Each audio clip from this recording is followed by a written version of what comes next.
que je refasse, que je repartage à nouveau. Voilà, d'accord. C'est bon, vous avez de nouveau l'écran? Ouais, excellent. Donc, c'est ça.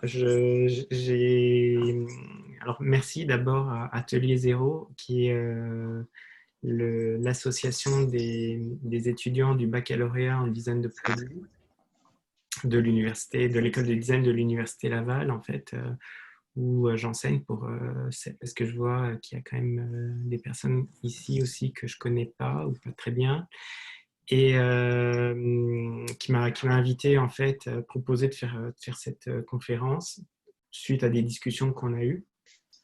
Je pense que c'est effectivement intéressant. Et je l'ai préparé alors un peu rapidement. J'ai essayé de trouver un fil qui fasse quand même du sens.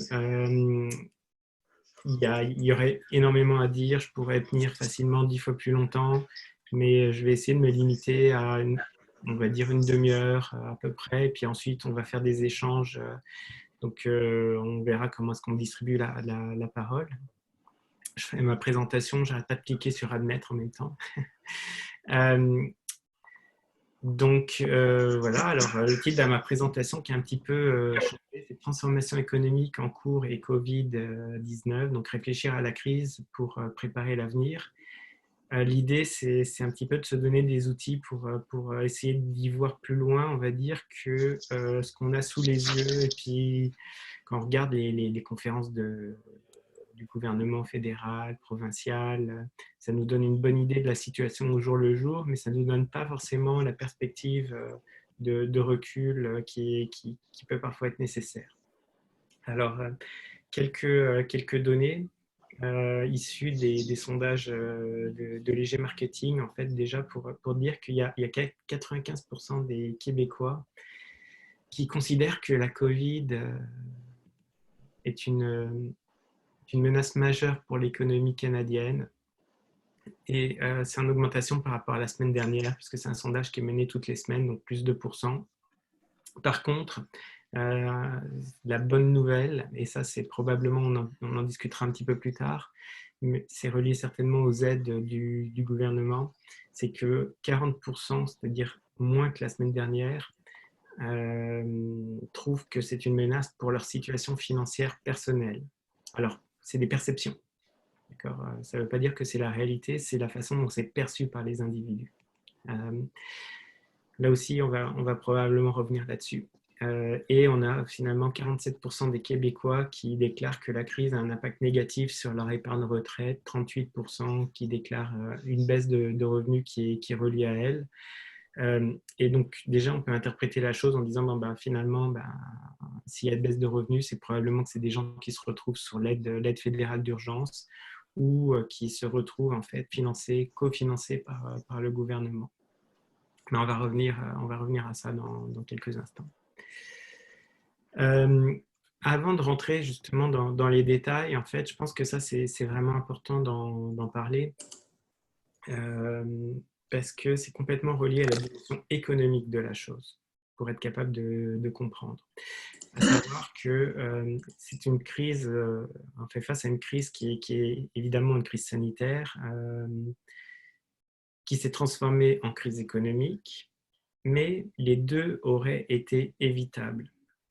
Et je voudrais revenir là-dessus parce que ce n'est pas du tout sans lien avec l'économie, au contraire, c'est au cœur même de ce qui est en cause, on va dire. C'est-à-dire que la Covid-19, c'est un coronavirus nouveau, d'une famille de virus qui est déjà connue. Alors, il y en a plusieurs, en fait, des virus la plupart sont anodins, en fait. Il y en a quelques-uns qui sont plus dangereux, hein, le SRAS en 2003, il y a le coronavirus aussi en, je ne sais plus dans quel pays, en fait, dans quel pays arabe, il y a un coronavirus qui traîne, en fait, qui ont des taux de mortalité d'ailleurs supérieurs, en fait, à celui qu'on a actuellement.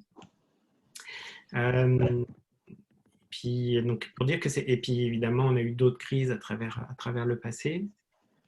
Et les situations de crise comme ça, c'est des situations qui sont prévisibles, c'est-à-dire l'OMS travaille depuis quasiment sa création justement à limiter les pandémies, les épidémies pour éviter que ça devienne des pandémies comme aujourd'hui. Et elle a toute une série de recommandations, donc notamment sa recommandation principale, et puis pour la Covid, c'est la même chose, c'est tester, traiter, traquer. D'accord. Et si vous regardez, si vous allez sur les communications d'OMS, l'OMS dit tester, tester, tester, tester. D'accord. C'est clair pour eux. Et si on est positif ou suspect, il faut isoler. Et une fois qu'on a quelqu'un qui est isolé parce que positif ou qui est suspect, on va chercher en fait quelles sont les personnes qui ont été en contact pour faire d'autres tests. D'accord. Ça, c'est un mécanisme d'épidémiologie. Je suis pas, évidemment, je ne suis pas spécialiste, mais pour circonscrire la maladie. Euh, à ça, l'usage généralisé d'un masque protecteur type N95 permet de créer non pas des confinements comme on les vit aujourd'hui, mais des formes d'auto-confinement où on est tous en fait un petit peu dans sa bulle, donc avec un peu de distanciation quand on rencontre les gens. Mais ça veut dire qu'en fait, il y aurait une solution alternative à la solution qui est du confinement à la maison, qui serait en fait de suivre cette politique de l'OMS et de porter donc des masques à grande ampleur. C'est ce qu'ont fait par exemple la Corée du Sud ou ce qu'a fait Taïwan. Alors pourquoi est-ce que je parle de ça et pourquoi on ne le fait pas? Ben, on ne le fait pas en fait en réalité pour une raison qui est économique, c'est qu'on ne peut pas le faire. On ne peut pas le faire parce qu'on ne peut pas donner comment dire, les moyens économiques, la structure économique pour être capable de mener à bien ce type de choses. En fait, on a une impossibilité matérielle car économique de mener ce type de politique qui est recommandée par l'OMS. Donc on a fait d'une certaine façon, dit autrement, on a fait le choix délibéré, ou en tout cas c'est un non-choix délibéré, de ne pas suivre les recommandations de l'OMS parce qu'on a considéré que c'était pas sérieux et puis que si ça arrivait finalement on arriverait bien à s'organiser. Et c'est pas juste le Québec qui a fait cette erreur. C'est la même chose en Europe, c'est la même chose dans le reste du Canada, c'est la même chose aux États-Unis et dans beaucoup, beaucoup de pays à travers le monde. D'accord. Pourquoi? Parce que en fait, on a une absence d'industrie pour produire localement. On a fait la réduction des stocks de matériel. Je vais y revenir dans un instant. En gros, si on regarde, si on essaye de regarder et puis de comprendre un petit peu qu'est-ce qui s'est passé. Euh, C'est quoi la belette? on a essayé on a construit en fait au cours des dernières décennies, on va dire depuis les 40 dernières années à peu près, on a construit une économie qu'on pourrait qualifier d'efficace au détriment d'une économie qui serait résiliente. Et ça me semble être intéressant de passer 2-3 minutes en fait sur ces enjeux-là. Donc, économie efficace, alors j'ai mis comme sous-titre de l'inefficacité de l'efficacité, parce que vous comprenez déjà pourquoi. Euh, donc, depuis, grosso modo, début des années 70, entre le début et la fin des années 70, on a une transformation financière de notre économie qu'on peut analyser. Au choix, il y a comme deux histoires, mais qui reviennent à la même conclusion. Donc, une vision qu'on pourrait qualifier d'idéologique.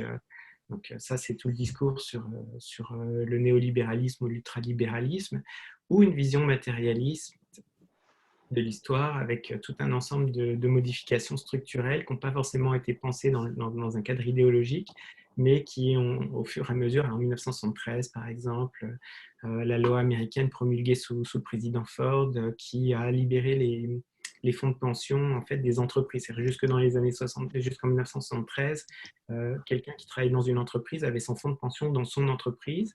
On a jugé que c'était un risque si l'entreprise faisait faillite, la personne perdait son emploi et en même temps son fonds de pension. Donc là, on a autorisé en fait la création d'entreprises spécialisées en fait dans la gestion des fonds de pension. Et en faisant ça sans y avoir réfléchi en quelque sorte, on a créé une espèce de monstre. parce qu'on a créé d'énormes institutions qui géraient des milliards, enfin des milliers de milliards, pardon, des dizaines de milliers de milliards, qui financent l'entreprise et qui sont intéressés par les enjeux financiers, donc qui vont toujours avoir une perspective financière de l'économie. Ça veut dire, et puis je reviens là-dessus, on en parle parfois dans le cadre du cours que je donne, mais ça veut dire un raisonnement à court terme. On réfléchit sur le prochain trimestre. Ça veut dire que l'objectif, c'est la maximalisation des rendements financiers. Et également, on a une vision, et ça c'est important aussi dans le cadre de la Covid, une vision dématérialisée de l'économie au profit d'une forme d'idéologie que je qualifierais de la désintermédiation, c'est-à-dire un phénomène social qui se traduit par la réduction ou la suppression des groupes ou institutions intermédiaires. En gros, qu'est-ce que ça veut dire dans notre cas?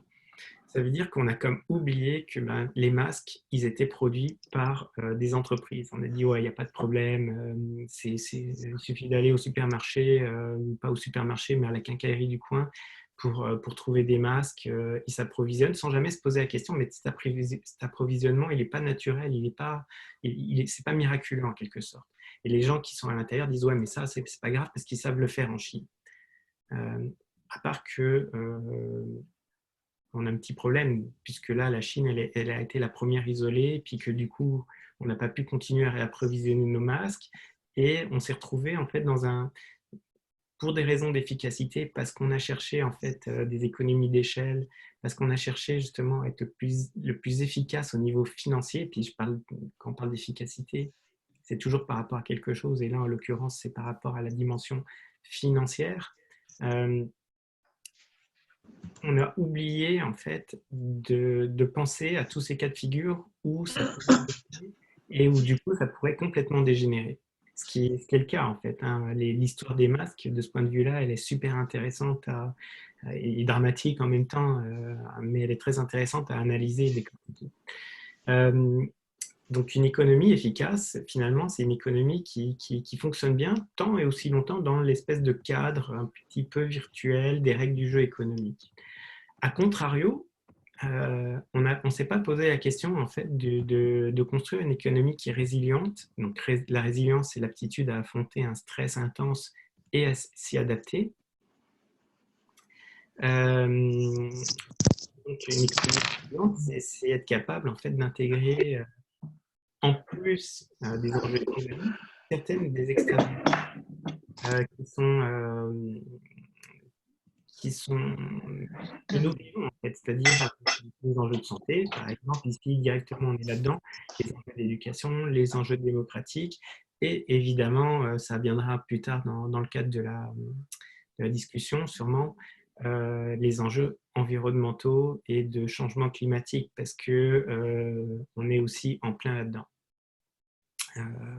C'est un enjeu majeur en fait, parce que là on vit une crise, mais certainement si vous avez suivi les actualités ou si vous suivez un petit peu les questions climatiques, vous savez que en fait ce genre de crise-là risque de se reproduire beaucoup dans les prochaines années ou décennies, et donc il faut absolument qu'on soit en mesure de construire une économie qui soit capable de s'adapter en fait à ce genre de choses-là. Donc, si on revient sur ce que je disais tout à l'heure, l'importation de masques, on s'est limité sur les chaînes d'approvisionnement parce qu'on a voulu faire des économies d'échelle. On n'a pas fait des sous-stockages de masques parce qu'on a fait du lean management, donc de la gestion à flux tendu en fait, qui est un des principes à l'intérieur du lean. On a cherché en fait, on ne s'est pas vraiment intéressé à avoir une industrie localisée sur le territoire en termes d'analyse biologique. On a sous-traité ça un petit peu, et puis sans se poser la question de qu'est-ce qui se passait si on avait des gros besoins, parce qu'on a fait des amortissements de coûts de R&D, et puis on a aussi, lié à cette dématérialisation, une économie qui était, et puis qui l'est encore, tout orientée vers les enjeux du numérique et de la dématérialisation. Et à chacun de ces éléments-là, il y a on va dire, dans une économie qui serait résiliente, il y aurait une autre façon de s'organiser. C'est-à-dire, il faudrait qu'on ait des industries en fait stratégiques en matière médicale et d'autres secteurs qui sont à identifier, évidemment. Euh, il faut faire du stockage stratégique en termes de masques. Et puis là aussi, c'est pas la seule chose en termes de bilan de la crise. C'est pas juste les masques qui sont à prendre en considération. On a un réinvestissement massif dans l'appareil industriel qui a à faire pour être capable, en fait, peut-être d'être moins efficace au niveau financier, mais de faire face à ce genre de crise. Et évidemment aussi, il y a tout un ensemble de secteurs qui, d'un seul coup, deviennent criants d'urgence, qu'on avait complètement laissé de côté en disant, OK, ben, au final, aujourd'hui, c'est le numérique hein, on est dans l'économie numérique, la googlisation ou l'ubérisation. Et là, d'un seul coup, on se rend compte que ben, la santé, l'alimentation, la capacité à fabriquer des masques, ouais, c'est important. Et puis, c'est même une question de vie ou de mort, d'une certaine façon. Euh, donc, le constat numéro un qu'on pourrait faire, en fait, c'est que il nous faut, à présent, dans le futur, bâtir une économie résiliente, qui soit capable d'affronter ces enjeux-là. Alors, est-ce à dire que finalement, la crise, elle débouchera sur un mieux-être?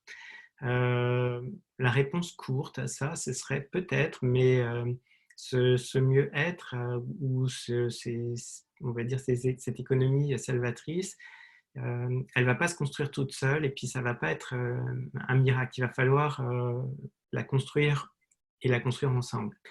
Euh, Parce que déjà, on voit qu'il y a un certain nombre d'acteurs qui sont en train de s'aligner vers,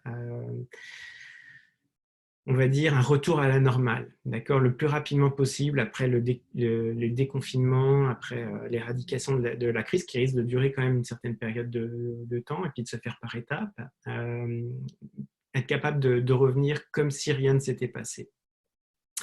Ça, c'est déjà quelque chose qu'on a eu l'occasion de voir par le passé. Par exemple, en 2008, pour celles et ceux qui s'en rappellent, on a eu de grandes critiques de l'économie financiarisée, hein, donc sauvée par les puissances publiques.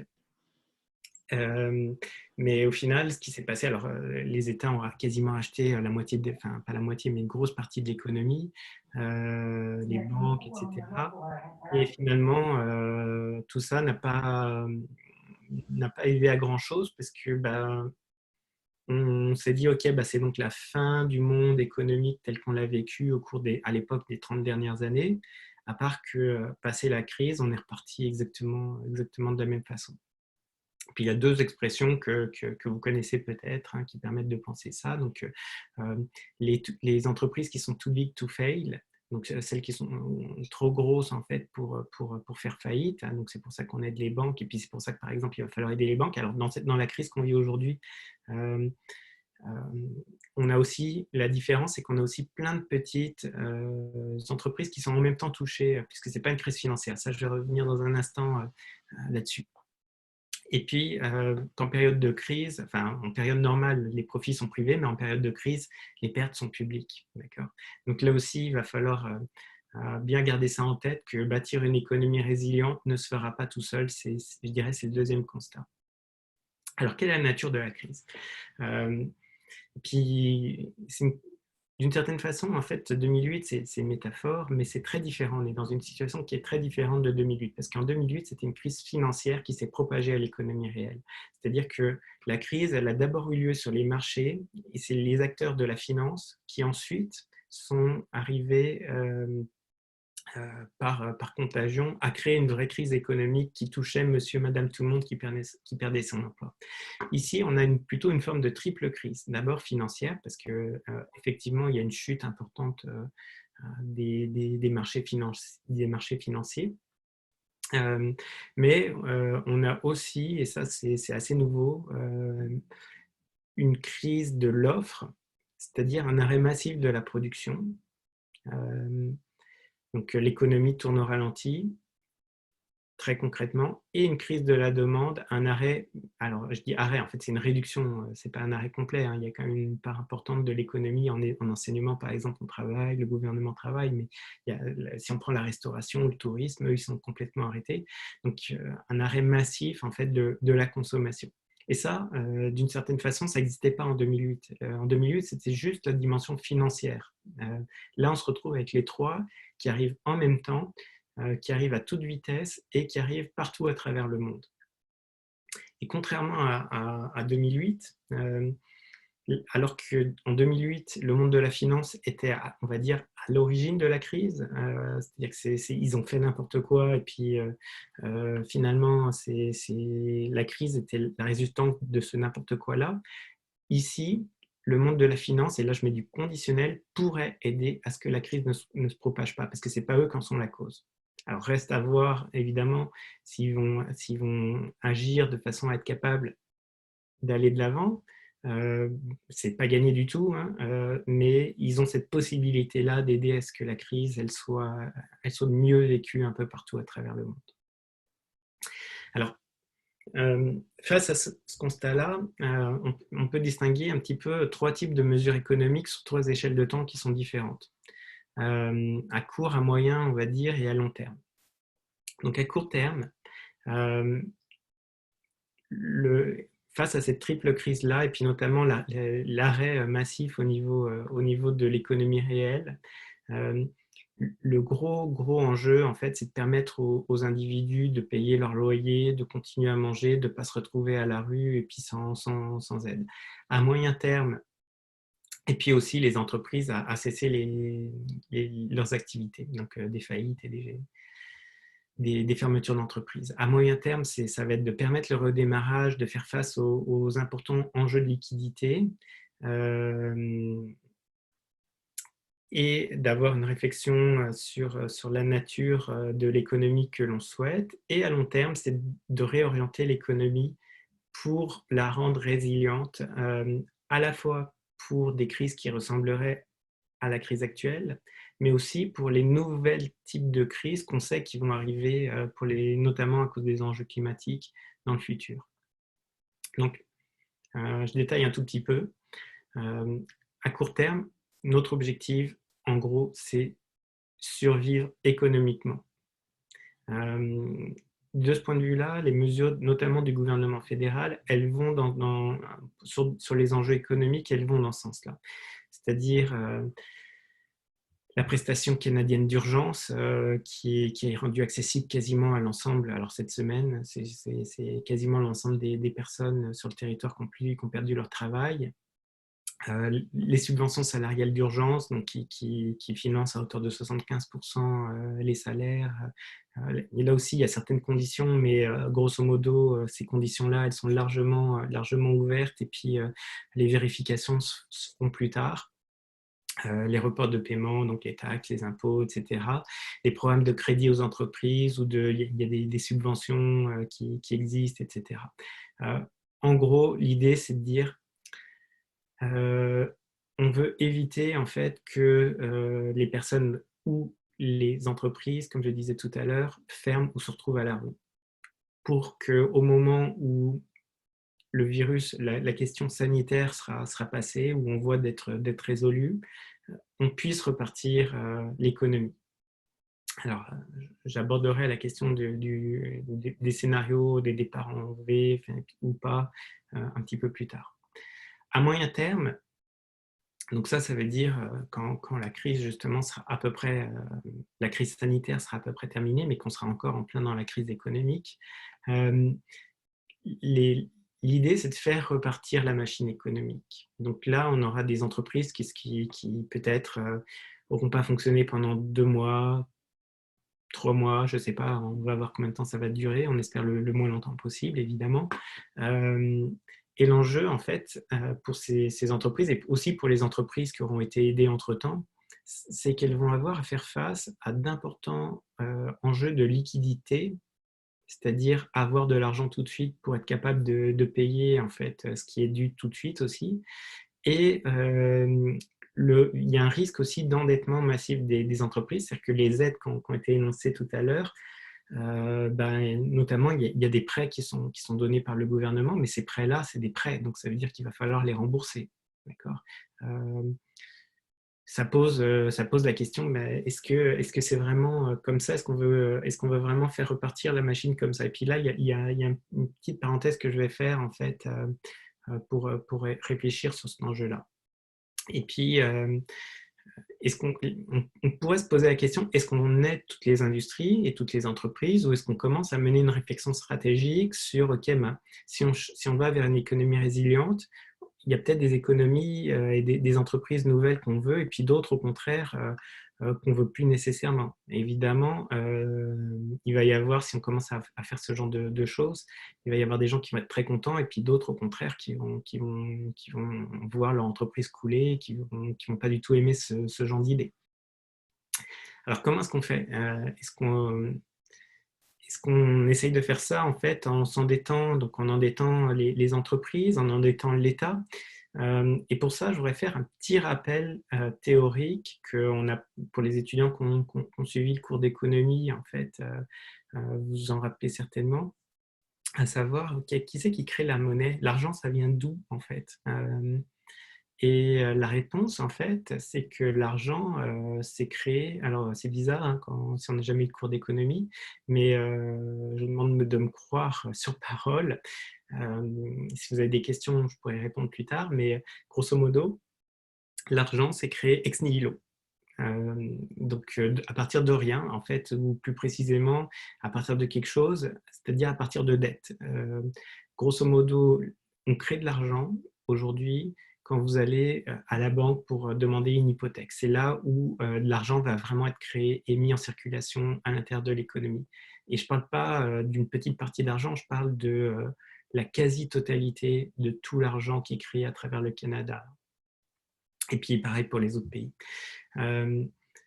Ça, il y a un pseudo-encadrement de la Banque centrale, mais qui est très discutable. Il y a plusieurs études empiriques qui montrent qu'en fait, c'est moins que ce que la théorie suggère. Ce qui veut dire en fait que et puis, c'est là où je veux en venir, parce que je vais dérouler deux scénarios, en fait, parce on a deux choix, en fait, finalement, par rapport à cette crise-là, pour s'en sortir. En fait, on en a un troisième, c'est l'État qui fait rien, on va dire, mais ça, on va éliminer, et puis surtout qu'en plus, au Canada, on a décidé que l'État allait aider massivement. Je pense que dans la plupart des pays, c'est le cas, et c'est une bonne chose. Mais on a la possibilité, donc, de l'endettement massif des États, ou d'une prise en charge de la Banque centrale. Alors, scénario 1, endettement des États. D'abord, la sacro-sainte dette dont on n'arrête pas de nous rabattre les oreilles comme quoi c'est dramatique, etc., etc. Là, d'un seul coup, on voit que quand il y a un enjeu majeur, on est capable de largement s'endetter. Et puis, c'est une très bonne chose. Mais disons que c'est quelque chose à ne pas oublier dans le futur. Alors, si on y va avec un endettement des États, donc là, on parle de centaines de milliards supplémentaires en quelques mois, et puis si ça dure plus qu'un ou deux mois, il va y en avoir d'autres, des centaines de milliards qui vont devoir être dépensés. Ça veut dire qu'avec une dette, ça va prendre au moins une dizaine d'années pour être capable de rembourser ça et revenir à un état antérieur. D'accord. Donc, qui paiera? L'État, c'est nous tous, hein, c'est les citoyens. Donc, ça veut dire que, grosso modo, il y a une partie de l'impôt qu'on paye qui, si on ne paye pas plus d'impôts, en fait, vont aller simplement au remboursement de la dette. Et sinon, ça veut dire qu'il faut payer plus au gouvernement, ce qui peut passer par des impôts sur le revenu. Par exemple, on peut penser à des nouvelles tranches d'imposition pour les revenus supérieurs. On peut penser aussi à des taxes spéciales. Hein. Je rappelle que le stade olympique, il a été financé sur des taxes qui portaient sur les cigarettes. Alors là, ce ne serait pas suffisant, mais pendant longtemps, hein, les fumeurs ont contribué au remboursement de la dette sur le stade olympique. Le scénario numéro 2, alors lui, on l'entend moins, en fait, on ne l'entend pas dans les médias, en fait, mais c'est l'idée d'une création monétaire massive. C'est-à-dire que finalement, il n'y a pas de dette, c'est la Banque centrale, en fait, qui rembourse, en fait, tout l'argent qui aurait été dépensé pendant cette crise pour soutenir les entreprises, pour soutenir les individus. Alors, premier point, c'est qu'idéologiquement, c'est à contre-courant des perspectives économiques dominantes. D'un point de vue, je veux dire, un néo-monétariste qui entend ça, il va crier, il va faire un arrêt cardiaque en entendant ça. Il fait déjà un arrêt cardiaque en ce moment, probablement, mais ça, c'est quelque chose en fait d'extrêmement choquant d'un point de vue idéologique par rapport aux écoles dominantes en économie. Souvent aussi, on entend, on dit, ouais, mais si la Banque centrale commence à créer de l'argent, ça fait de l'inflation. Et puis, en général, c'est pas forcément faux, enfin, c'est plutôt vrai même. Ça ne veut pas dire que l'inflation, d'ailleurs, soit forcément une mauvaise chose, mais ça, je ne veux pas m'attarder là-dessus. Mais ce qu'il faut voir, c'est qu'ici, on est dans une situation spéciale, parce que je rappelle ce qu'on disait tout à l'heure. On est dans une crise où, euh, en gros, on finance une économie qui est à l'arrêt, mais juste pour pas qu'elle meure. C'est-à-dire que l'argent qui est donné, en fait, il vient juste servir à faire en sorte que les entreprises ne meurent pas à avoir plus d'activité ou à plus consommer en quelque sorte. Donc, il n'y aurait pas d'inflation en fait, parce qu'il n'y aurait pas d'activité de consommation ou peu d'activité de consommation, peu d'activité de production qui serait reliée à ça. Par contre, et ça c'est pour ça qu'on n'en entend pas parler, au-delà du choc idéologique, c'est qu'il y aurait la création d'un précédent, d'un maudit précédent. On a débloqué en fait des centaines de milliards créés donc, par la Banque centrale. Pourquoi? Pour faire face à une maladie inattendue. Ouais, mais alors dans ce cas-là, est-ce qu'on pourrait nous ressortir que c'est pas possible face aux inégalités, face aux gens qui sont dans la rue, face au changement climatique? Et puis c'est une vraie question. Je veux dire, ceux qui me connaissent savent que justement, je critique beaucoup cette idéologie dominante en économie, mais ça, c'est ce qui fait peur à beaucoup d'économistes aujourd'hui qui sont dans les courants dominants. C'est que, en fait, d'un point de vue politique, ensuite, on dise, finalement, pour faire face au changement climatique, on va créer cet argent dont on a besoin pour faire les transformations nécessaires dans nos industries, dans nos sociétés. Alors finalement, à long terme, il y a une réorientation de l'économie qui est nécessaire. Alors, premier constat, en fait, c'est qu'en l'espace de quelques jours, déjà, on a commencé à faire beaucoup de transformations et puis on monte la capacité à transformer la réalité économique rapidement. Le scénario qui est souhaité donc, par beaucoup d'acteurs, c'est le business as usual, dont on parlait tout à l'heure, donc le retour à la normale. Mais il faut voir que c'est peu probable en fait, que ce genre de choses se passe. Par contre, ce qui est probable, c'est les deux types de scénarios qui sont les suivants, à savoir on va dire, et puis là, vous ne serez pas forcément d'accord avec ma vision des choses, mais il y en a un que je qualifierais de négatif et l'autre de positif. Par contre, ces deux scénarios-là, ils sont assez analysés déjà dans les secteurs économiques. Donc l'un, ce serait un choc ultralibéral donc, qui irait vers encore plus de privatisation et vers encore plus en fait, d'inégalités, mêlées en fait, avec les transformations dans le domaine du numérique. Donc ça donnerait lieu en fait, à une espèce d'économie de ce qu'on commence à voir déjà d'une économie en fait basée sur une surveillance numérique accélérée par la crise. Donc pour ceux qui ont lu le livre de Zuboff, ça donne une idée déjà de ce qui est en cours et ce serait en fait accéléré par cette crise-là. Pour moi, en fait, clairement, c'est un positionnement, mais pour moi, c'est le scénario du pire. Ça, c'est le scénario à éviter. C'est pas ce qu'on veut. Le scénario plutôt positif, lui, ce serait plutôt un choc symbolique en fait, qui permettrait de sortir du présentisme. Donc, le présentisme, c'est l'idéologie qui a été développée par un historien qui s'appelle Hartog, qui montre que on a du mal aujourd'hui à réfléchir les choses sur le temps long. On est collé en fait à l'actualité et puis à tout ce qui se passe, alors, pas forcément l'actualité du jour même, mais on a du mal par exemple, voir que ces histoires d'épidémie, c'est pas la première et ça va pas être la dernière dans l'humanité. En tout cas, si l'humanité survit, ce ne sera pas la dernière, aux enjeux climatiques, je veux dire. C'est-à-dire que il y a eu évidemment la peste noire au Moyen Âge, par exemple, et puis ça a tué, je pense, un tiers de la population dans la plupart des pays. Donc c'était autrement plus costaud que ce qu'on arrive à contrôler quand même aujourd'hui en prenant justement des mesures assez économiquement assez féroces. Et donc, que face justement à cette crise-là, il y a comme une crise des symboles qui remettent en cause au niveau individuel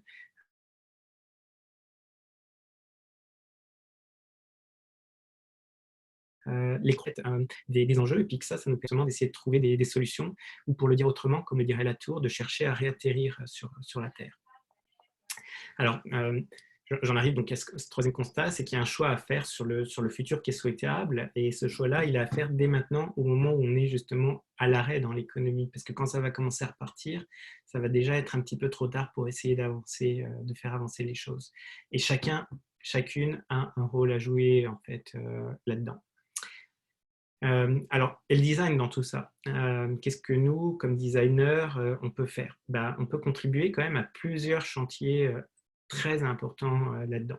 D'abord, en fait, on l'a dit justement, il y a des formes de relocalisation d'une série d'activités économiques qui vont devoir être nécessaires, qui vont être faites, ça c'est certain. Je veux dire, c'est sûr qu'il va y avoir des fabricants de masques dans les prochaines années qui vont arriver au Québec.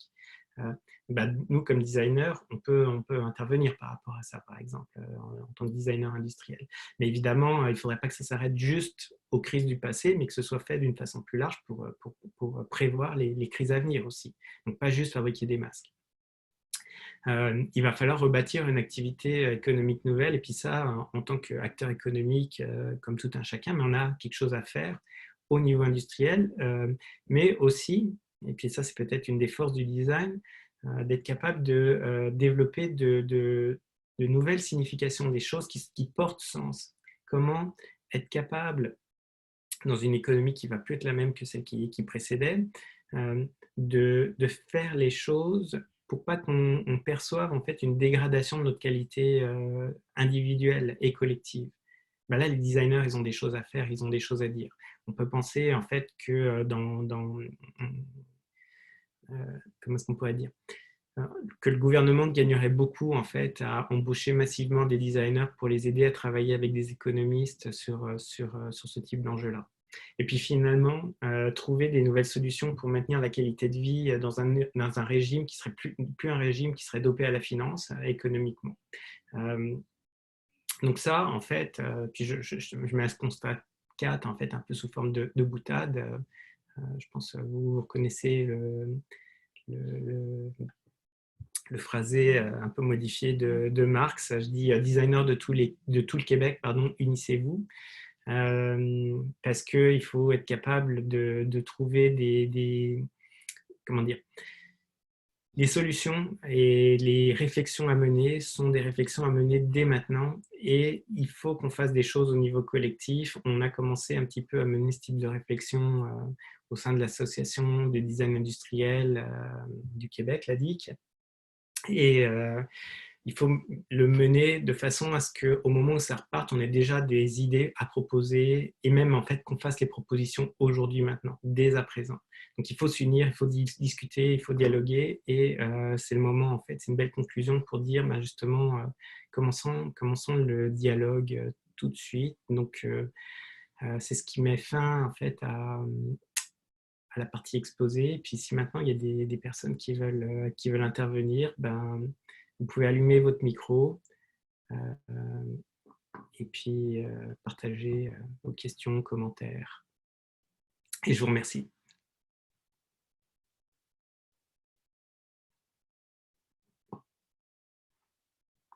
Alors, est-ce qu'on a quelqu'un? N'oubliez pas, alors Philippe, on t'entend?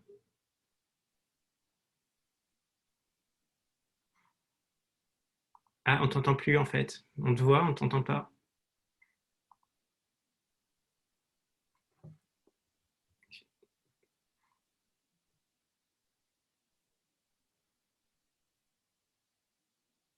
Allô? Est-ce que Allô, allô? Est-ce que Pourquoi ça marche pas? On t'a entendu un instant, Philippe? Ok. Il va poser la question à l'écrit. Si entre-temps, il y a quelqu'un d'autre qui veut essayer si son micro fonctionne. Marie-Josée. Est-ce que tu m'entends? Oui, parfaitement. Oui, vous m'entendez. Bonjour, merci beaucoup Guillaume, c'était vraiment super intéressant. Évidemment, je suis avec une économiste de la ville de Montréal. On s'est toutes les deux branchées pour t'écouter. En fait, ma question, en fait, c'est plus bon, c'était vraiment intéressant. Les scénarios à venir sont fondamentaux. J'aimerais peut-être t'entendre sur le rôle des pouvoirs publics dans tout ça, à l'échelle de proximité comme les villes. Moi, je travaille pour le bureau du design de la ville de Montréal. Est-ce que face à ces scénarios, quel est le pouvoir de... Oui, quel est vraiment le pouvoir d'une ville par rapport à ces grands enjeux et ces grands scénarios? Euh, je pense qu'il est très important en fait parce que il y a toute la question. Je vais faire une réponse partielle et je suis sûr en fait, j'aurais presque envie de te dire, mais j'aimerais t'entendre aussi sur la question. Mais tu m'as posé la question en premier. Euh, Ce qui me paraît évident a priori, c'est que il y a les enjeux en fait territoriaux de recomposition des territoires. C'est-à-dire que on, est-ce qu'on a bâti nos villes en fait pour faire face à des menaces telles les menaces pandémiques ou les menaces climatiques? Euh, je, je, je ne penserais pas en fait. Alors les villes et puis les régions, hein, c'est pas spécifique aux villes, mais c'est spécifique, on va dire, à l'échelle territoriale. Je pense pas qu'on ait une infrastructure. Alors ça s'adapte peut-être un petit peu moins dans le cas de la Covid, mais pour les enjeux climatiques, par contre, c'est criant. Euh, on n'a pas une infrastructure en fait qui est résiliente, qui me semble être suffisamment résiliente pour les enjeux actuels. Ça, ce serait le premier point peut-être que j'amènerais. Ensuite, alors après, la politique de la ville de Montréal en matière de design, évidemment, elle est super. Je trouve que c'est génial ce que vous avez fait avec ton équipe. Euh, Ça va dans le bon sens. Évidemment, c'est juste le début. Dans quelques années, il va y avoir j'espère en tout cas si ça fonctionne, qu'il va y avoir justement beaucoup de considérations sur concevoir une ville qui ne soit pas juste de l'esthétique, mais qui prenne en considération ces enjeux locaux pour être capable à la fois d'avoir des économies locales, donc comment est-ce qu'on pourrait dire, des commerces de proximité qui permettent d'avoir une vie dans son quartier, en fait, qui permettent d'avoir une vie dans son quartier. Donc, ça revient un petit peu à l'enjeu territorial. Mais en fait, j'ai pas encore suffisamment eu le temps de réfléchir à la question pour aller beaucoup plus loin, mais toi, je suis sûr que c'est le cas. Je vais juste rebondir très rapidement. C'est sûr que là, c'est pour ça que j'ai commencé un peu en retard avec vous. C'est que il y avait un très, très bon débat de New Cities Foundation sur l'avenir des villes et post-COVID. Et c'était vraiment avec Richard Sennett, etc. Et puis, effectivement, il y a beaucoup, beaucoup. En fait, les villes doivent se réinventer. Elles devaient déjà, elles étaient déjà invitées à se réinventer à cause de de l'obligation d'aller vers une transition écologique et sociale, comme on le sait. Là, on est bousculé. Je pense qu'il y a une opportunité là parce que l'obligation, enfin, là, on a vu à quel point on était fragile et puis qu'on avait besoin de faire des villes beaucoup plus résilientes.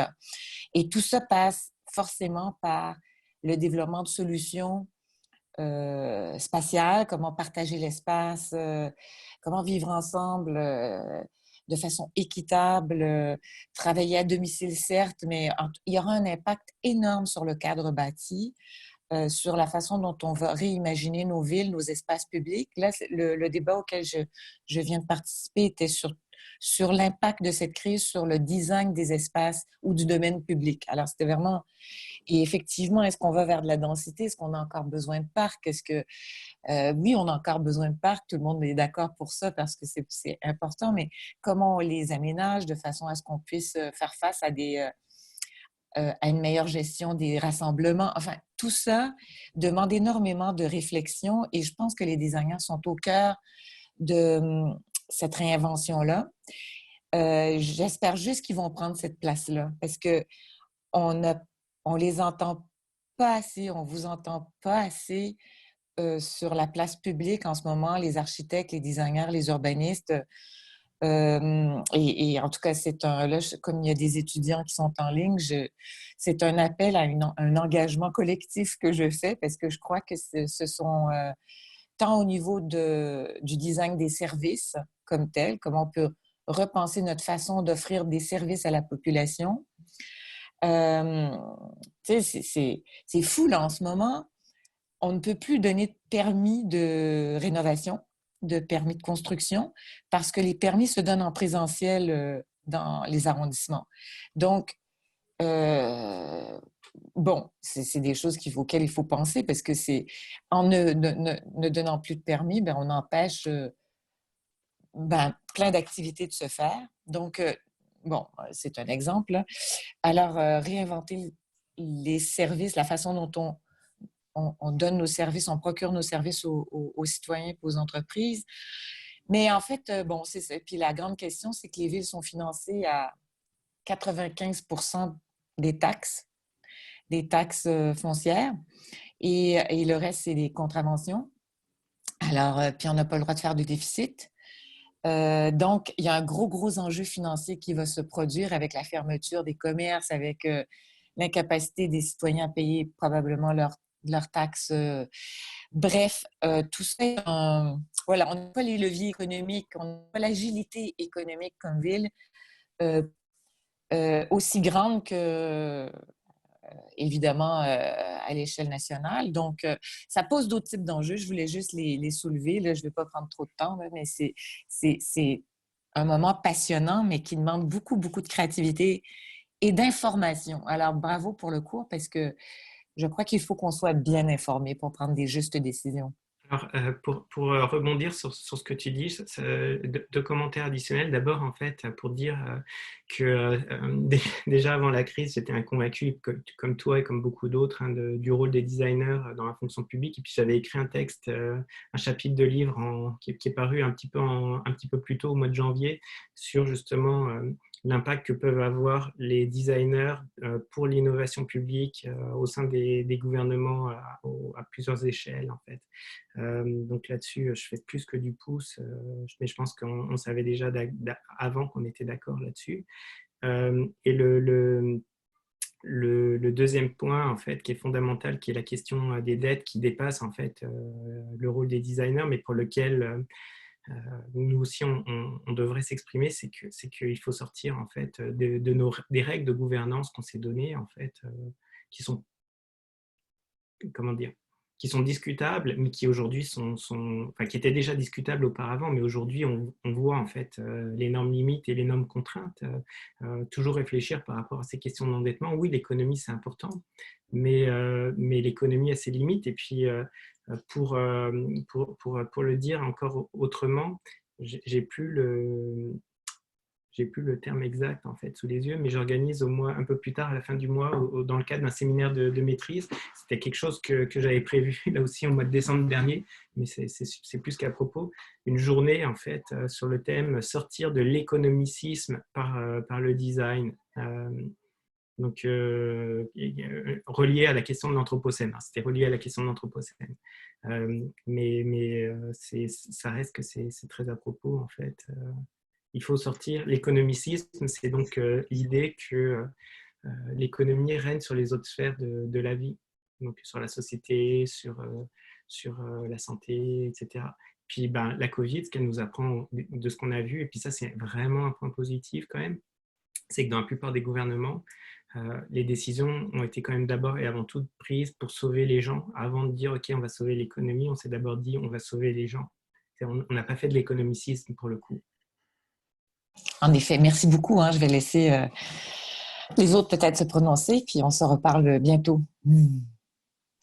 Est-ce que tu m'entends? Oui. Oui. Intéressant ce que dit Jacques Laval. Oui, c'est ça. Oui, c'est moi. Je pense que je suis content que tu amènes, la présentation est vraiment excellente. Je suis content que tu amènes la question des designers qui ne sont pas présents. Enfin, Marie-Josée aussi le regrette.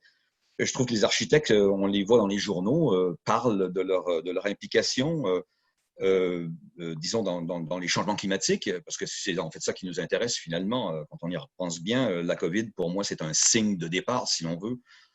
Ce qui en restera, il restera certainement des signes, il restera certainement une mémoire de ce qui est arrivé.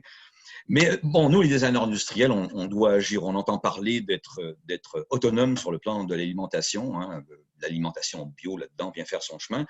Il est temps que nous, on se mette au soutenable, définitivement, faire des objets et en faire moins. En faire moins et en faire mieux. Alors, si je dis moins, il y a peut-être de tes étudiants qui vont être un peu effrayés en se disant ce qu'il y aura du boulot pour moi. Il va y avoir une tonne de travail parce qu'il faut tout refaire, en fait. Il faut tout refaire selon on a nécessité. Et c'est vers ça qu'il faut s'en aller, à mon avis. Donc, quand on regarde le COVID, j'ai écrit récemment sur Facebook, bon, comme tu sais, je ne sais pas si tes étudiants le savent, mais j'ai écrit un livre qui s'appelle « De la mondialisation au local ». Donc, je parle déjà de la démondialisation depuis un bon moment. Il va falloir restreindre nos activités sur le plan carbone. Ça ne veut pas dire qu'on va être moins actif socialement, ça ne veut pas dire qu'on va être moins actif économiquement. Il va falloir faire l'économie autrement. Il faut fabriquer différemment. Il faut s'emparer définitivement de tous les matériaux locaux. J'entends par là ceux de la récupération comme ceux du démantelage. Donc, il y a énormément à faire et dans votre école, vous vous y intéressez, dans d'autres écoles aussi, et, ça va passer par là. Et c'est ça qu'il faut qu'on fasse tous ensemble. Il faut que les designers industriels, les consultants, comme les professeurs, arrivent à se mettre tous ensemble pour déterminer les projets. Je ne sais pas si tu l'as vu, j'ai écrit un texte où je propose 2 projets que j'appelle des projets symboliques. Le fameux frigidaire et la cuisinière. Évidemment, je n'ai pas envie de designer une cuisinière, pas loin de là, et ni un frigidaire classique, mais voilà 2 objets symboliques. Il faut qu'on se nourrisse. On parle beaucoup d'alimentation en ce moment, d'être autonome, et je pense que tout ça ferait en sorte une grande discussion, un grand débat sociétal. Nous, les designers, on a beaucoup à faire. On devra avoir un rôle dans tout ça très important. Il va falloir en être conscient. Alors, en fait, oui, oui, peut-être juste pour faire du pouce sur ce que M. Laval disait et Mme Lacroix. C'est vraiment drôle que vous abordez le sujet parce que je me souviens, il y a 2 ans, avec Caroline Gagnon, on était sur le comité stratégique de la DIC. Et une des solutions qui était apparue après avoir développé là, sur le sujet, ce qui était apparu, à mon sens, à moi, ayant un profil plus entrepreneur, mais aussi de designer industriel, c'était vraiment que les designers se positionnent au sein des directions des entreprises pour que les décisions puissent être orientées autant humains qu'économiques, qu'environnementales, par exemple. Fait que c'était vraiment au point de vue des entreprises, parce qu'on s'entend que les entreprises ont quand même un rôle aussi à jouer autant que les villes, les directions, les enseignements publics et tout, mais au point de vue des entreprises, c'est ça, c'était vraiment là, de mettre des designers au cœur des directions pour arriver à prendre des décisions peut-être plus éclairées, justement, puis amener le débat un peu plus loin. Puis c'est drôle parce que cette solution-là, elle était un peu écartée. Puis je suis vraiment contente, Guillaume, que tu sois sur le CA maintenant parce que ça donne espoir. Alors, si je peux me permettre, justement, non seulement parce que je peux me prendre tout le crédit des nouvelles orientations, en plus, on a plusieurs personnes de la DIC qui sont présentes aujourd'hui. On a Patrice Saint-Amour, qui est notre nouveau directeur général. On a Yannick Tremblay, qui est notre coprésident de l'association. Et puis, peut-être j'oublie quelques personnes parce que parfois, il y a des pseudos plutôt que des noms. Mais d'ailleurs, Yannick, en fait, je ne sais pas si tu voudrais dire un mot, parce qu'il y a quelque chose de prévu, justement. Enfin, on a effectivement pris un petit peu de retard dans ce qu'on aurait aimé faire, mais on est là-dedans. Bonjour, est-ce que vous m'entendez? Allô? Oui. Bon, merci Guillaume, merci Kim. Je commence par moi aussi apprécier la présence de tout le monde aujourd'hui, puis la parole que tu me donnes, Guillaume. Je dirais premièrement à Kim que je suis tout à fait d'accord avec toi, puis c'est un axe de réflexion auquel on a eu plusieurs conversations ensemble avec Guillaume, puis que j'aimerais définitivement pouvoir discuter. Mais avant tout, moi, j'étais ici aujourd'hui pour vous écouter, pour voir les préoccupations et effectivement pouvoir bien sentir les préoccupations des designers de façon à ce qu'on puisse prendre position. On le sait qu'il y a plusieurs orientations, visions des designers. C'est peut-être une des raisons qui a fait en sorte que ça a été difficile de parler tous d'une voix commune. Mais je dirais que tu touches un point, Kim, extrêmement important puis intéressant. Moi, je l'ai vécu. Puis je pense que c'est un des aspects que les designers, on aurait avantage de notre côté d'aller chercher plus d'outils. J'apprécie tout le monde qui est là aujourd'hui, puis Guillaume, qu'on s'intéresse à l'économie, parce que la réalité, c'est que les infrastructures dans lesquelles on navigue sont de type économique. Et puis moi, je l'ai vécu dans le privé longtemps. Infléchir les décisions pour des solutions plus environnementales, mieux pour la société, c'est quelque chose qui est encore assez difficile dans le vécu des designers industriels dans leur pratique. On pourra en parler plus longtemps, mais la réalité, c'est que le just-in-time et l'efficacité des coûts est un immense facteur parce que la réalité, c'est que le public continue à acheter le produit le moins cher. Même les milléniaux, j'ai des études qui le démontrent, ils vont dire que l'environnement est un des enjeux qui les préoccupe, mais à la fin du sondage, lorsqu'on leur donne une carte cadeau de 50 $, puis qu'ils vont acheter, ils vont prendre le produit le moins cher nonobstant de leur provenance ou des enjeux environnementaux.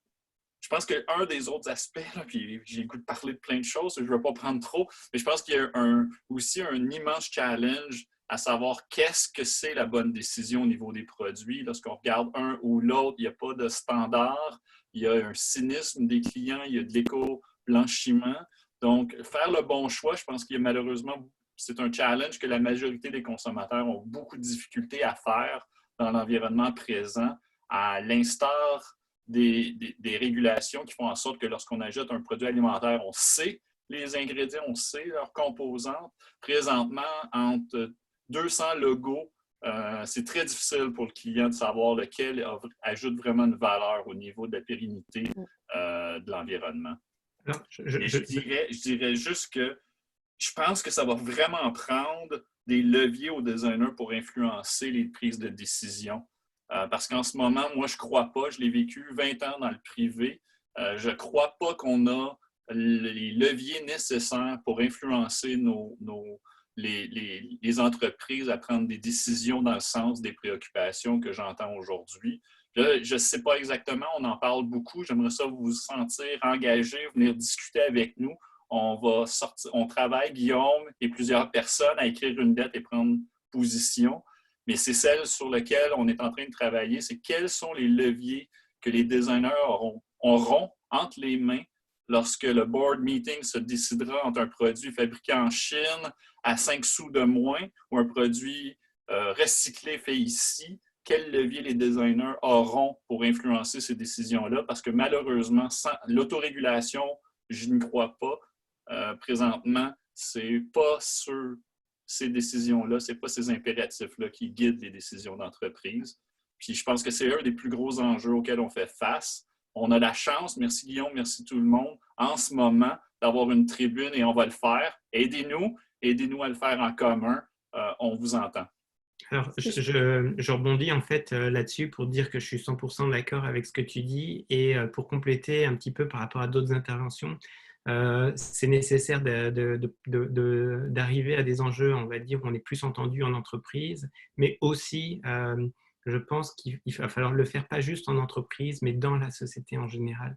Il faut absolument que de plus en plus, en fait, il y ait des designers qui travaillent avec des économistes pour être capables, en fait, d'avancer des solutions globales et pas juste des solutions chiffrées, en fait, mais qui s'intègrent dans la vie des gens. Et puis, il s'agit de travailler vraiment avec et conjointement.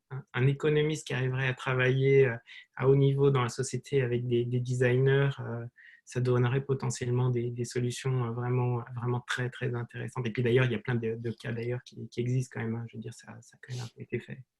Philippe Guillaume, a levé la main. J'ai juste le goût rapidement de dire, Guillaume, à ton point, je pense que les autres professions ont été plus avant-gardistes à prendre les techniques des designers, l'itératif, le créatif, Je pense au design thinking. Je pense que les autres professions ont été plus proactives à aller chercher ce qui est la spécificité du processus de design que les designers d'aller chercher les outils pour se faire entendre au point de vue légal, économique et d'avoir une voix à la table. Puis je pense que ça, c'est un appel à tous les designers. Si vous voulez vous faire entendre, il va falloir aller chercher d'autres cordes à nos arcs.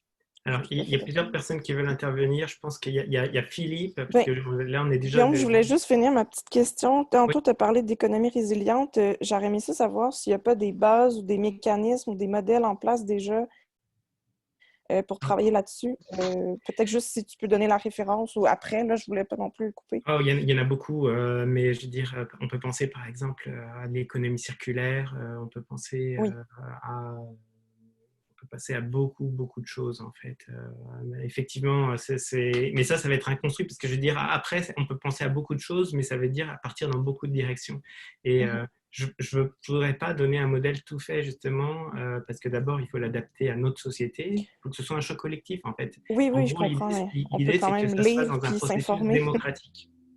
Oui, mais c'est quand même bien, je pense, d'aller s'informer dans d'autres domaines, justement, comme il disait, des sphères de la vie et du travail pour s'inspirer, pour aller voir qu'est-ce qui peut être intéressant, puis aller, fouiller, puis tester des choses. Parce que même si on pense qu'il y a certaines solutions qui peuvent être intéressantes, tant et aussi on entend qu'elles ne seront pas testées, bien, on n'est peut-être pas en mesure de savoir si ça s'applique ou pas, puis si on est capable de l'adapter aussi. Fait que c'était plus à titre de référence, plutôt.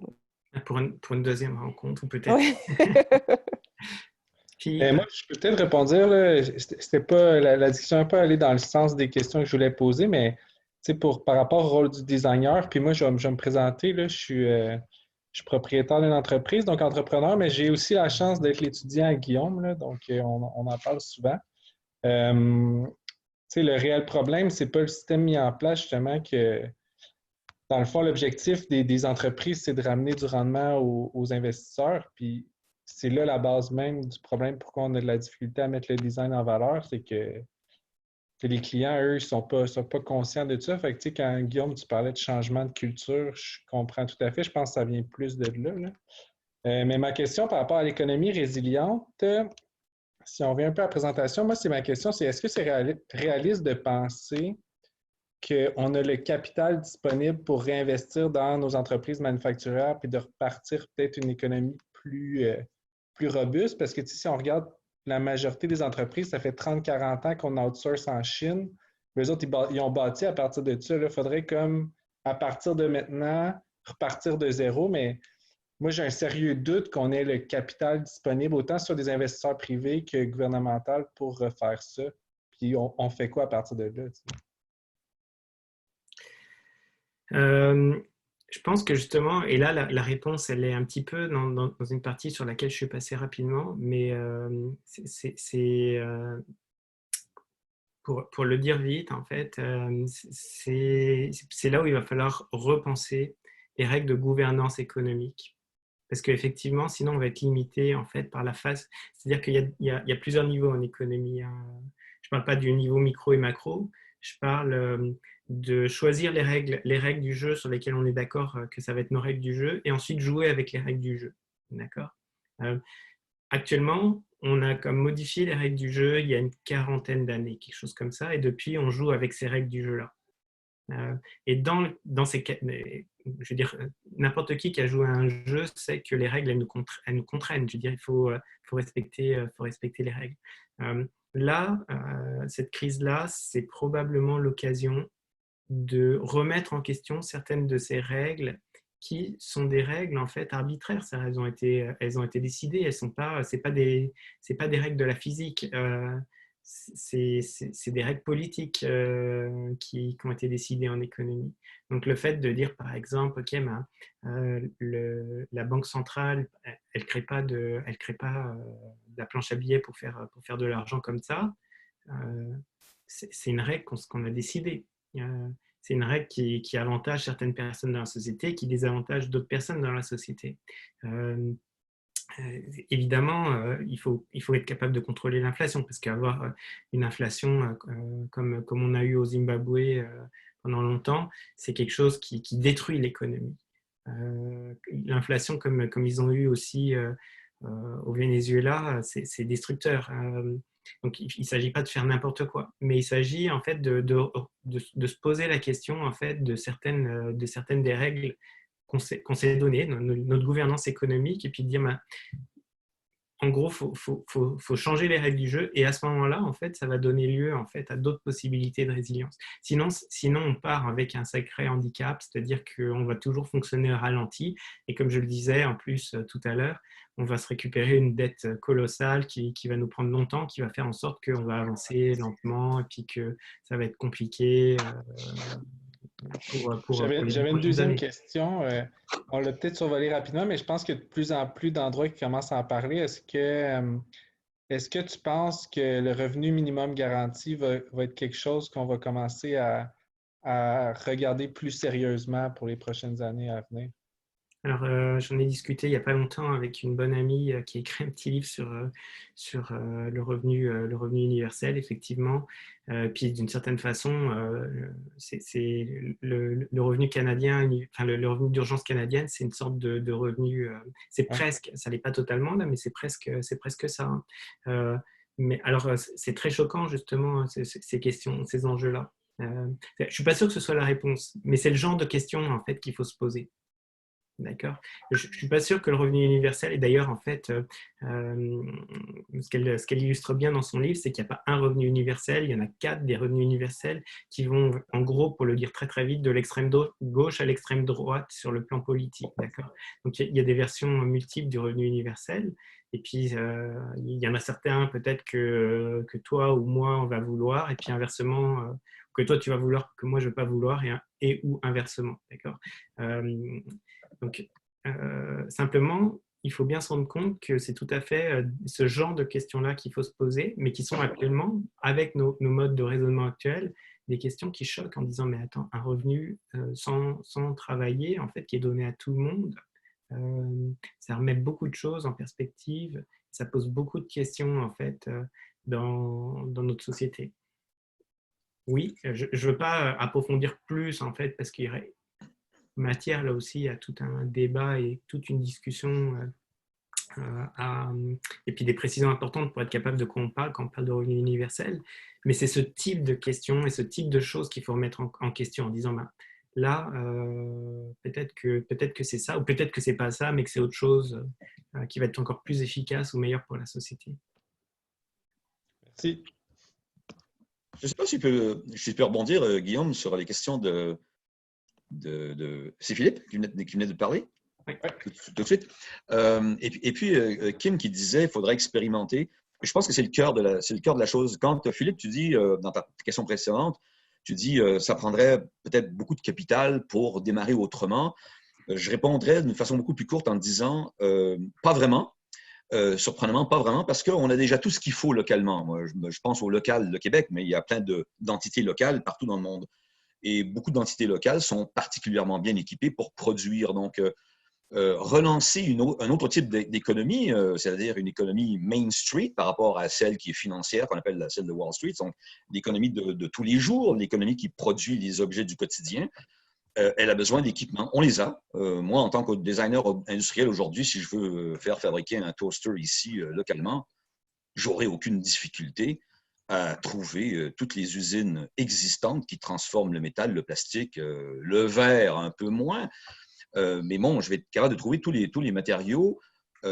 Si évidemment ils sont extraits, pas ceux qui sont récupérés pour le moment, je vais être capable de trouver tout ce qu'il faut. Ce qu'il faut, si on veut transformer les choses, c'est effectivement le mot-clé, c'est expérimenter, se lancer, sortir des approches marketing avec des profils socio-économiques en disant on design pour le local et on design pour nos concitoyens. Et ça amène une toute autre façon de penser. Et en faisant ça, on va démarrer des nouvelles entreprises et on va pouvoir justement décider de quelles sont les politiques de rémunération des gens qui participent à l'entreprise, donc les coopératives, etc. Ça va changer absolument tout. Les designers industriels ont beaucoup à faire parce qu'on a la mission de présenter les objets du quotidien autrement, comme les agriculteurs qui sont dans le bio ont la mission de présenter l'alimentation d'une façon différente. Être autosuffisant sur le plan alimentaire, ça ne se fera pas complètement avec les agriculteurs actuels puisqu'ils ne nous offrent une autosuffisance que de 30%. Voilà. Mais moi, je comprends votre point, mais moi, ma question, c'est comme si on prend individuellement le toaster, OK, peut-être qu'on va être capable de le produire, mais à un moment donné, notre capacité manufacturière va être saturée. Puis pas juste ça, c'est que, vous le savez très bien, il y a certaines technologies de fabrication qui ont besoin des seuils limites. Fait que, pour certains produits, est-ce qu'on va être capable réellement de produire localement des choses qui demandent une capacité puis un volume critique pour les faire? Puis moi, j'ai des sérieux doutes. Si on commence à s'agrandir puis on ne parle pas du Québec puis on regarde au Canada, peut-être, mais là, il y a vraiment un enjeu logistique puis de capacité de fabrication que je ne suis pas certain qu'on va être capable, à moins qu'il y ait un changement de paradigme assez grand au niveau de la société. Puis je pense que tous les gens qui sont ici, on est en design, on est tous très sensibles à ça, mais après ça, de le faire de façon réaliste, moi personnellement, j'ai mes doutes. Et tu as raison, Philippe, d'avoir des doutes. Et je ne pense pas que la question soit à résoudre de manière binaire, en quelque sorte, à savoir est-ce qu'on continue à faire comme avant ou est-ce qu'on relocalise toutes les activités sur le territoire? Parce qu'évidemment, ce ne serait pas viable de tout relocaliser. Ça voudrait, parce que je veux dire, effectivement, la main-d'œuvre, enfin, ramenons-nous en fait un mois en arrière, hein, on était en pénurie de main-d'œuvre. Sur le territoire. Donc, qui c'est qu'on aurait mis en fait à ces activités-là? Ça veut dire que grosso modo, si on crée des nouvelles activités, on en arrête d'autres en contrepartie. C'est ce qui va arriver. C'est ce qui va arriver, mais du coup, je veux dire, il faut se poser la question lesquelles, parce qu'elles ne sont pas toutes non plus nécessaires. Il y a des en gros, comment dire? Et puis, je pense que tu seras quand même d'accord avec moi, Jacques, là-dessus, mais l'idée, ce n'est pas de démondialiser, mais c'est de mondialiser autrement. C'est de continuer, en fait, à avoir des échanges internationaux, mais pas n'importe quoi, et pas juste, en fait, sur la règle du plus bas soumissionnaire, et puis à chaque fois, en fait, on minimise, en fait, la réglementation et puis les contraintes à respecter. Parce que c'est ça, en fait, la catastrophe et c'est ça qui est à la base de la façon, en fait, dont on a géré cette crise. Hein, parce qu'il faut bien dire ce qui est. Je rappelle ce qui était présenté au tout début. On aurait pu avoir un scénario à la Corée du Sud, c'est-à-dire aujourd'hui, en fait, on continue tous à travailler, on se balade avec des masques et puis on s'est déjà fait tester chacun 3 fois, en fait, pour être sûr qu'on ne transmettait pas la maladie et du coup, en fait, on aurait eu comme peut-être sur tout le Québec ou sur tout le Canada quelques centaines ou un millier de cas. Et puis voilà, en fait, ça, ce serait contraignant, mais ça n'aurait pas stoppé l'activité économique. Je te réponds très, très brièvement en quelques mots. Mon Dieu, mes chiens qui me dit de la partie. C'est que je suis pas en accord avec toi sur le fait qu'on va pas démondialiser ou on va devoir démondialiser. Si on veut couper le carbone, nos émissions de carbone de moitié d'ici 2030. Je suis désolé, le COVID m'apparaît être un problème et important actuellement, mais très, très ponctuel. Notre charge, notre challenge qui est devant nous pour les 10 prochaines années est gigantesque. Et oui, il va falloir sortir du concept de la démondialisation. On va pas monter des murailles, on ne va pas s'enfermer, on ne va pas fermer les fenêtres, on ne va pas fermer les portes, on ne va pas arrêter de parler avec les autres. Bien au contraire. Mais ce marché économique surdimensionné, il faut qu'il cesse. Tout le monde a en tête, et je termine là-dessus, tout le monde a en tête le fait qu'on consomme, selon certains chiffres, 2 ou 3 planètes. Bon, ben, c'est bien la preuve qu'on est dans une économie surdimensionnée. Et c'est la mondialisation de l'économie qui fait en sorte qu'on est surdimensionné. Donc, on a des grands changements à faire. Mais ça ne se fera pas. Là, c'est là que je veux tranquilliser un petit peu tout le monde. Ça ne se fera pas comme ça en 2 coups de cuillère à peau demain matin. Il faut commencer maintenant. Oui. Est-ce qu'on sera rendu à moins 50% en 2030? J'en doute. J'espère qu'on sera sur le bon chemin. Voilà. Alors, je vois une question sur l'outil de clavardage. Il y a Mario Sylvestre qui pose la question, le client sera-t-il prêt à payer alors qu'ils sont habitués de payer le moins cher leurs produits? C'est bien l'enjeu, en fait. Et puis, c'est un petit peu ce que j'essayais... c'est une autre façon en fait de poser la question en fait qui était les deux scénarios probables hein, entre le choc ultralibéral, donc on fait ce qu'on continue à faire mais encore en pire, ou est-ce qu'il y a un choc symbolique, c'est-à-dire en fait une remise en perspective en se disant finalement en fait toutes ces affaires de vouloir consommer en permanence et puis consommer plus et consommer parfois un peu inutilement, au final, c'est pas ce qui est essentiel. Je veux dire, c'est agréable, mais c'est pas forcément viable sur le long terme. Jacques vient de donner des très très bons points en fait, parce qu'effectivement, la crise environnementale en fait fait en sorte que de toute façon ça va s'arrêter à un moment donné, qu'on essaye de le contrôler ou que ce soit comme un espèce de crise sur crise 10 fois pire que ce qu'on a à l'heure actuelle qui nous arrive au bout du nez. Donc oui, il va falloir essayer de trouver on va dire que si à la fin de la crise, en fait, les individus individuellement ne sont pas sortis de cette mentalité, en fait, de « ah, mais moi, je vais continuer à consommer moins cher », si collectivement, c'est-à-dire nos institutions ne poussent pas vers d'autres choses pour réorienter la société, ben, ça veut dire qu'on a un méchant problème et qu'en gros, ça va être la prochaine crise qui va être encore pire, qui va être capable éventuellement de réorienter la société. Mais dans ce cas-là, je serais assez pessimiste si c'est ça. Mais de toute façon, tu sais, de toute façon, si on parle un peu d'autorégulation, tu sais, déjà avant la crise, on parlait que la majorité des ménages canadiens n'étaient pas capables de survivre à un mois sans paye. Je pense que tout dépendant de comment le gouvernement supporte la population canadienne, il y a beaucoup de gens qui vont falloir qu'ils réalisent qu'ils dépensaient trop de toute façon puis qu'ils surconsommaient. Fait que peut-être que déjà là, il va y avoir une petite correction, mais je ne pense pas qu'on va avoir un changement de culture nécessairement là, à court terme. Alors, je pense qu'à un moment donné, il y avait, alors je ne sais pas qui c'est, Igor Zezen, qui avait levé la main. Je ne sais pas si Igor veut participer ou pas, ou si c'était une erreur. Mais Igor, il m'a écrit personnellement, mais je pense qu'il voulait écrire dans le chat, fait que je vais copier sa question dans le chat. Ah, ok.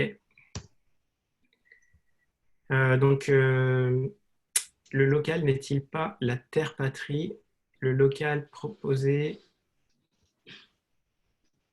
suite à cette crise ou à travers les mouvements de droite est une réaction myope de la réalité anthropocène. N'est-ce pas une attitude autrichienne qui, à long terme, compliquera les solutions dans l'ère anthropocène? Le design n'est-il pas supposé être global dans l'espace et dans le temps?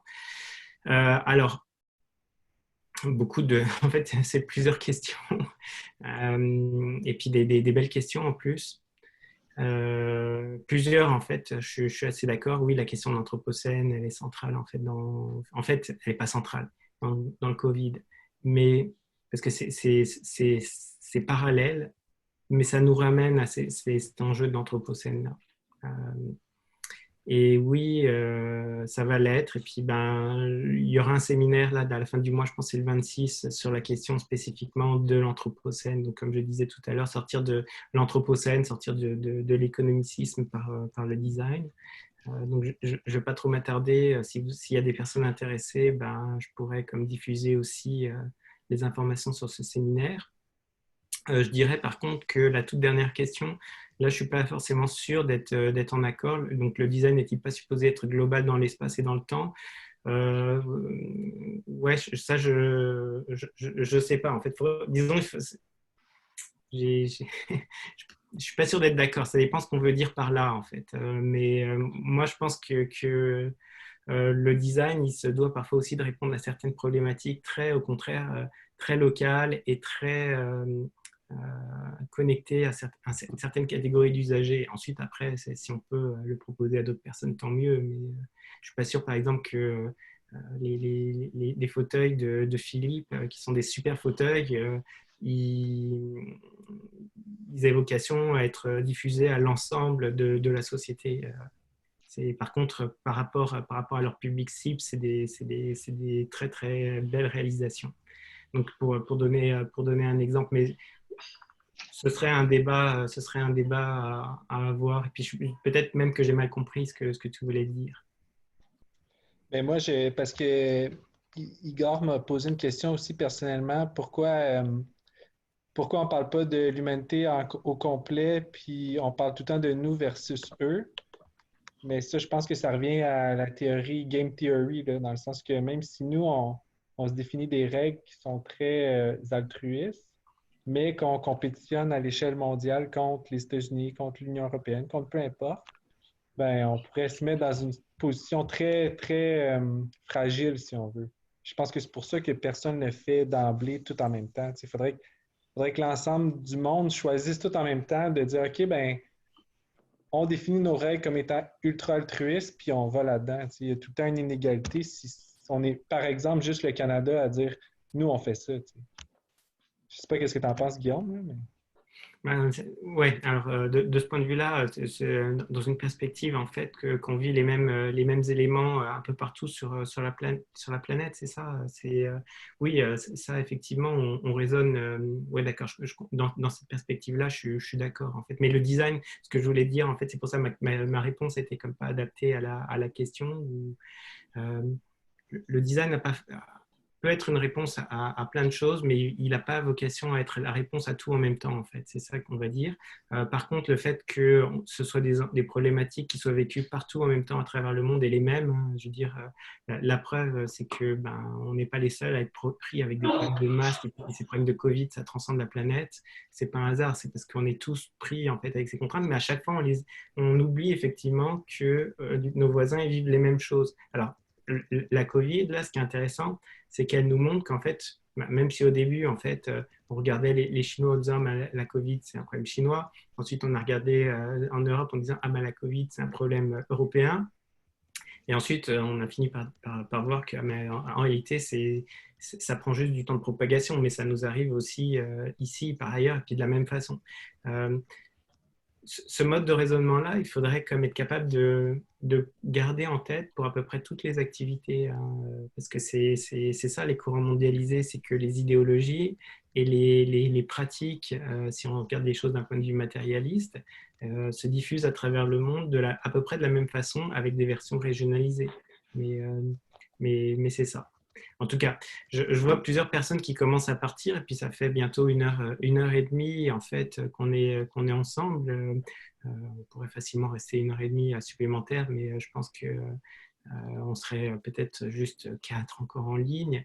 Donc, est-ce qu'il y a des dernières interventions là pour, on va dire, les 3-4 prochaines minutes et puis dans ce cas-là, peut-être faire des interventions brèves je rappellerai, parce que je vois qu'il y a Yannick qui part ou qui vient de partir, en fait. Donc, Yannick Tremblay, le président de l'ADIC, mais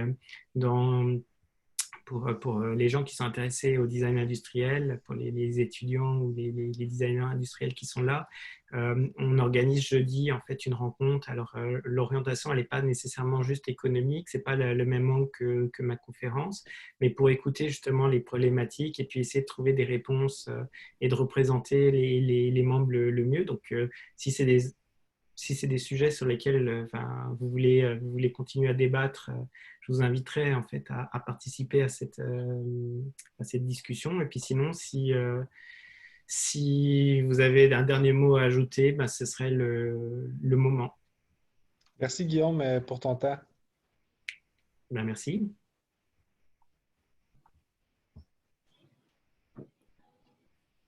Alors, visiblement, merci Guillaume, c'était excellent, très, très instructif de se retrouver tous ensemble en période de confinement.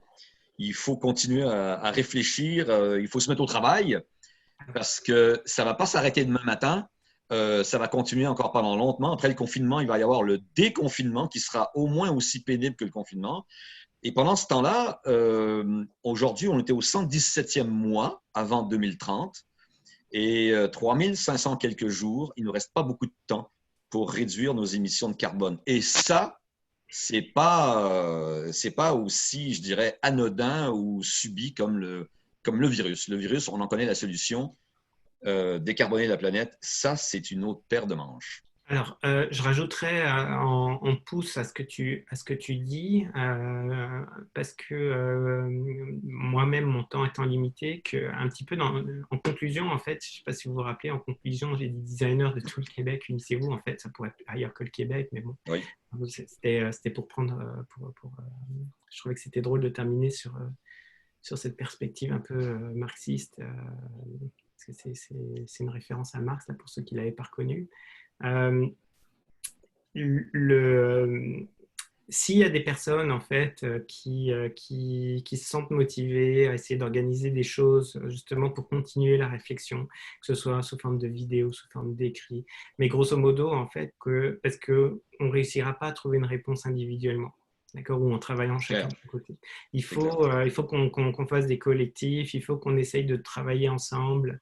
Euh, et puis, soyons pas dans une logique de leader et puis de recherche de leader à déterminer qui c'est qui supporte ça, mais au contraire plutôt ce que Mintzberg appelle le community chip, donc des dimensions communautaires. Donc, s'il y a des personnes qui sont intéressées à lancer, on va dire, des initiatives, des documents Google à travailler en commun, des conférences sur des thèmes, des choses en fait, qui nous permettent d'avancer, de réfléchir, je vous invite à le faire et puis ensuite à fédérer les différentes, à se fédérer pour essayer de se donner des outils de travail. Tout à fait juste. Très bonne fin, je suis d'accord avec toi. Et puis, je vois plusieurs personnes qui me disent bye. Parfois, c'est des gens que je connais pas. Parce que parfois, vous avez mis votre nom, mais parfois, c'est des pseudonymes. Donc, je ne sais pas toujours qui est qui. Mais merci d'être encore présent. Et puis, j'espère que vous avez noté un intérêt. On se dit alors à bientôt. Et puis portez bien, faites bien attention à vous et puis à vos proches. Salut. Bye. Bye.